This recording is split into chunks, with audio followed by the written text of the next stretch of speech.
Здравствуйте, меня зовут Владимир, я журналист Open Media Ukraine, вот мое удостоверение. Хотелось бы провести с вами беседу добровольную. Можете задавать свои вопросы. Даете ли вы право на запись и публикацию этой беседы? Да. Даете. Тогда представьтесь, пожалуйста. Да, на те вопросы, на которые не хотите отвечать, можете не отвечать, ваше право. На те вопросы, которые можете отвечать, отвечайте. Полностью представьтесь. Я сержант там, как? Да, полностью звание, должность, что. Я Магомед Керимов Рафик Рамисович, сержант контактной службы. Волгоград, Максим Горького находится наша бригада место дислокации. Полка 33-го полка ВЧ 82-717. Командир отделения 1-го батальона 2-й роты 3-го взвода 2-го отделения. Где проживали вы? Я в Волгоградской области, Суровикинский район, хутор Лобакин. А откуда родом вообще? Родом сам с Дагестана, Дербентского района. В Дагестане как долго вы прожили?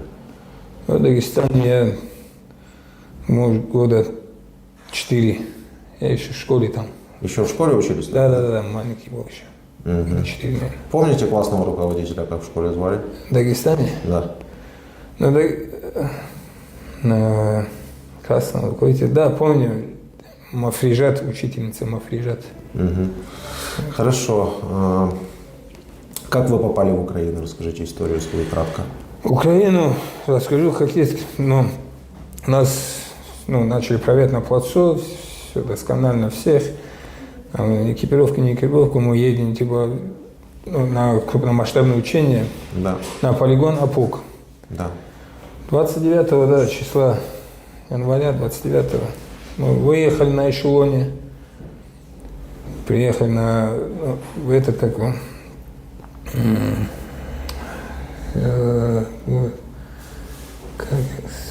город забыл. Допустим, вы не помните дальше. Все, приехали, потом после мы поехали в село Славное, в село Славном стояли, оставили палатки. После Славного мы поехали на Апук, на полигон. После мы там пробыли день, сложили сразу. На следующий день сложили все по команде, быстрее, палатку. И уехали ближе к Армянску, поселок не помню какой. И там наша была дислокация. Больше интересует уже с того момента, как вы уже в Украину заезжали. С того момента, 24 числа, 24 ночью, резко дали команду, все, грузимся. Часа 2 было ночи, да. Всех сразу с этого загрузились в машины БМП-3. И с Армянска, как начали выезжать, мы ближе к городу Армянску, ближе стали колоннами. И был залп. Вот тогда сильный залп был, начали. Был залп где-то в 5 часу утра. Мы еще стояли там возле Армянска. После залпа еще темно было. Залп был со стороны Армянска. Со стороны Армянска в Украину? Украина, да. Да. И после этого залпа все, колонны тронулись прям на хорошей скорости. Там. И мы я когда спросили командира взвода, может, не нужно, не надо. Мы проедем 3 села. После, как мы села не будем заезжать, проезжаем 3 села, и после этих сел мы возвращаемся обратно, потому что у нас и гражданка была, все с собой было, то, что уезжаем обратно, все. Мы проехали 3 села, в села не заезжали вообще, сбоку проезжали села, проехали и встали в колонну возле лесополосы. Наверное, где-то час простояли, потом смотрим, еще колонны едут, еще 2 роты. Да, 2 роты еще подъехало, 4 танка было. И мы тронулись дальше. уже мы поняли то, что никакого возврата не будет. Тронулись по полям, ехали, долго мы ехали. И потом в Сосновом Бору, сосны были одни, мы заехали в Сосновый Бор, и там переночевали до 26 числа. 25 были там и 26, 24 переночевали. И следующий день, тоже днем там были. Ночью к утру мы 26 выехали оттуда. Да, 26. Мы доехали до Херсона, уже там стреляли. До Херсона мы там в лесном на трассе, на дороге были. Там, наверное, мы простояли часа 2-3. Потом дали команду, мы вышли с машин. Кто там совпай кушал, который достался, там нашел в машине. Кто-то воду искал. И все, мы резко дали команду, тронулись. Мы сидели в пабочках, командир взвода сверху был. И на такой скорости ехали, то, что все вот это асфальт в глаза. Я даже командиру, мы кричали, чуть тихо, куда вы едете, вообще, куда торопитесь, куда.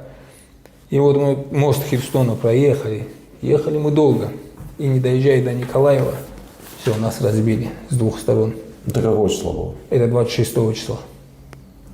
Прям... Сколько колонну разбили, сколько машин? Одна колонна была, танк был спереди, и каждый 8 КАМАЗы были, 3-4 КАМАЗа было, БМП, штук 9, наверное. Еще ехали, просто опаздывали они. КАМАЗы были. Спереди, как я помню, столько, и сзади еще они догоняли, и некоторых не видно было, и просто ехали, остановились, и резко пошел бой. Танк заметил первый, походил, да, и начался бой. Начали разворачиваться там по команде, кто где, как командует. Все, испугались все. Кто куда прыгнул, потом развернулись. Нет, это я уже не верю. И там... Не может великая русская армия мы начали отходить. Испугаться. Мы начали отходить по команде. Люди, мы спешились в этот момент, когда на асфальте стояли. Командали, все по машинам, начали отъезжать. Они не могли развернуться на асфальте. Потихоньку развернулись и спустились вниз. Это мы так стояли, развернулись и влево. Мы сошли влево на трассу. Влево сошли, проехали. Там домик был, такой старый дом. Дом с левой стороны, как проехали, с левой стороны. И там все кто КАМАЗ, БМП, кто как стал, спешиваемся, кто куда. И начали туда, и с миномета, кто, все расстрелялись. И пятером, 5 человек было у нас, да. БМП ехала, это было в 3-й роты БМП. Садимся, отъезжать начали. Командир батальона выехал, без никакой команды, как они командовали. Там железная дорога шла рядом. Они по полю крутились, как раз мы тоже подъехали, что они делали, крутились, потом они проехали железную дорогу, и все, они все, бросили всех и уехали.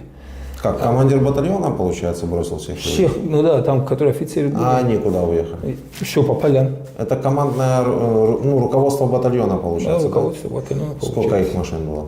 И 2 машины было. Погрузилось руководство батальона в 2 машины и чухнули? Которые у нас в колонии были, они и чухнули. А вы что? Все, там люди погибали так. Мы сели 9. А вы как выжили? Мы выжили, БМП стояла и кричал там офицер с 9-й роты. Садитесь наверх, садитесь на этот. Я сел возле водительского этого, где открывается, туда прям сверху, сел на броню. И мы тоже проехали, мы не смогли проехать, железную дорогу, мы спрыгнули. А у него азарт был, по азарту ему кто-то его просил, чтобы он опять подъехал, там 500-600 метров, чтобы забрать его, нога у него, что-то ногой. Он говорит, слазьте, я поеду, заберу его. А там бой уже все, почти положили ребят. Он уехал, мы 5 перешли железную дорогу, у одного нога болела. Я говорю, надо бежать. Я говорю, они сейчас будут, сюда не надо, они говорят, нет, они начали магазины свои считать, у кого что есть. И мы вдвоем, я его даже не знаю, этого пацана с 9-й роты, ну, с 3-й роты, раньше 9-й роты был молодой, он побежал со мной. Мы по лесополосе, по полям. И в один момент он говорит, я говорю, все, я не побегу. И я вот пробежал еще одно поле, слышу уже, которые те 4, это по-любому там стрельба была, их положили. Спустя минут... Со стрелкового оружия? Да. За ними гнались, получается? Ну, их нашли, получается. Просто нашли и все. Так, а вас как нашли? Я пробежал, очень много пробежал. Я скинул себя все. Я в лесополосе, колючий, кустарник был колючий. Я прям под кустарник лег и до утра остался там. Утром под лай собаки, где собаки лаяли, я вышел в село. Из села я спросил, кто-нибудь есть, ну, ближе к трассе. Остановил машину. Вы с оружием шли? Да, оружие было со мной. Я остановил, я спросил, я говорю, где-нибудь есть кто стоит где-нибудь здесь вообще, ну, с этих войск или еще что-нибудь. Да. Он меня отвез, я вышел, и там КамАЗ стоял, БМП разутая, и снизу дороги танк. И дальше уже военные. Украинские? Да, стояли. А кто вас отвез? Кто-то из местных отвез к украинским военным? На трассу, да. Я сам попросил, чтобы... И прям с автоматом сели в машину и поехали? Я вот сел в машину и поехал. Поехал, вышел, я спасибо сказал, ну, все. И подошел, там женщина была, и женщины, и мужики, и все, бросай оружие. Я говорю, вот, мужики, держите, отдал сразу. Схватили меня и приехали с СБУ, отвезли меня из СБУ сразу. Понятно. Ну, в принципе, там по фоткам вашим, да, давно уже были фотографии, все. Как бы история-то, в общем-то, подтверждается. Ну, давайте теперь по общим каким-то вопросам, да. Что вы вообще забыли в Украине-то? Вот на самом деле, вот отвечу как есть. Если вот знали бы то, что вот так будет, на самом деле, может, кто что приехал, вы сделали, если бы знали? я бы остался бы в части, потому что у меня 2 маленьких детей. Может, что у меня получилось бы остаться, жена в положении. Еще сейчас положение, плюс 2 детей уже да. есть. 2 маленьких, одному 3, а сейчас второму 2 будет. Ну, вы говорите, что вы не сможете с женой разговаривать по запись, потому что я вижу, что у вас эмоции, да. Хорошо. Не будем пока звонить, значит, может, там... Хорошо. Что можете передать там, жене, другим своим, там, друзьям, родственникам в Россию, в Дагестан, кого знаете? Что вы об этом, обо всем думаете? Что вы можете им передать?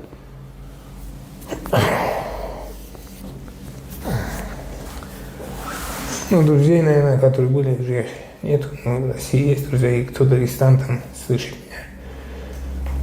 Не нужно сюда ехать. Ну, это просто учение, сказали, учение – это обман. Просто всех положили. И я хочу еще сказать, что есть, ну, да, перешли границу, я очень вот искренне извиняюсь народу, то, что пересек границу, а так, честно, я даже не стрелял. Ну, это понятно, у нас никто не стрелял, а люди почему-то мертвы в Украине. Телевизор есть у вас сейчас? В камере? Да.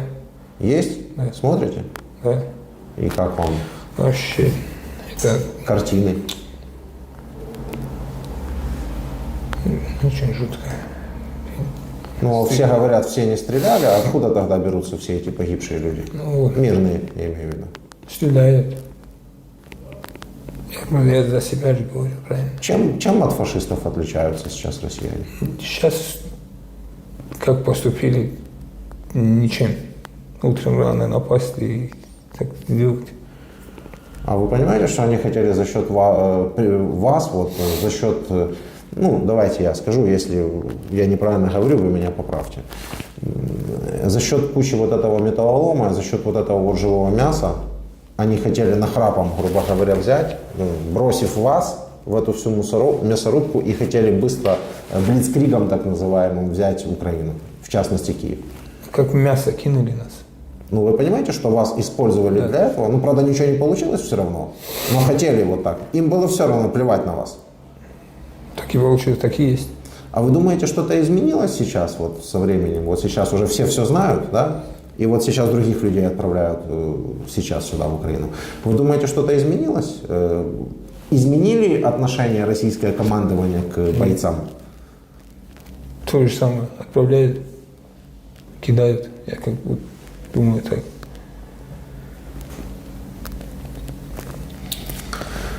По большому счету... Ну, у меня вопрос такой, возможно, вы даже никак на него не ответите. Что вы знаете про кадыровцев?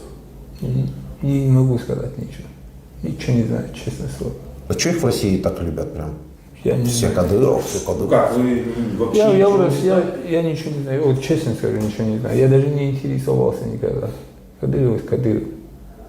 Никогда не интересовался. У меня своя жизнь. Путина уважаете? Нет, не уважаю. Не уважаю. Всю жизнь испортил.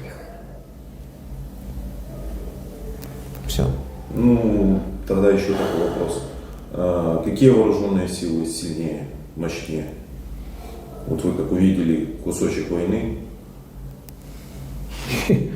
Вот как увидел я кусочек войны, все полегли. Кто может быть сильнее?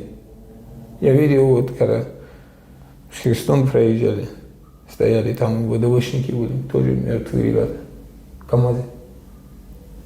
Не, Война ну, это не- и тут имеется в виду, вот вы раньше думали, что российская армия сильнее, чем то, что вы увидели?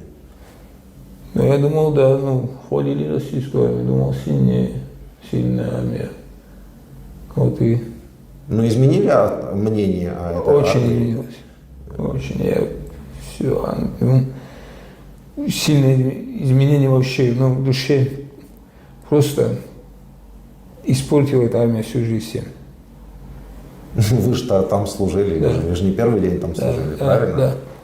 Ну, Вот только вот я вот понял сейчас. Ну, ну, после а этого. украинский народ, украинцы, с которым вам удалось пересечься, как у вас ощущение? Что бы мы должны были бы с вами сделать, вот, если бы вот, мы были такими, как про нас говорят у вас там по телевизору? Меня бы не было на самом деле. Меня бы или других не было бы. Очень хорошо встретили. Я ожидал другое, то, что на самом деле или сильно покалечили, или убьют, или еще что-нибудь делают. Встретили, как будто ничего не бывало. Накормили, сигареты дали, трогать не дали. у вас телевизор есть. Вы Да. видели, что у нас делали под Киевом? С детьми, с женщинами? с- Буча, Ирпень. Вот Бучу, вот видео. Прокомментируйте вашу армию. Да, вот на самом деле стреляют, завязывают, да, вот, завязывают, стреляют. И мне это подло. Насилуют. Человек, насилует человек, это уже не человек. Мародерят. Это Полный беспредел. человек такой не должен сделать. Вообще, если человек, Вы верующий человек? да, Вы мусульманин? да, Как по мусульманам, по вашим правилам это, что это? это не человечество. Ему предстоит очень жесткие мучения. Очень жесткий, притом такой священный месяц такое творить. Они все будут наказаны. Все очень сильно наказаны будут. Хорошо, спасибо.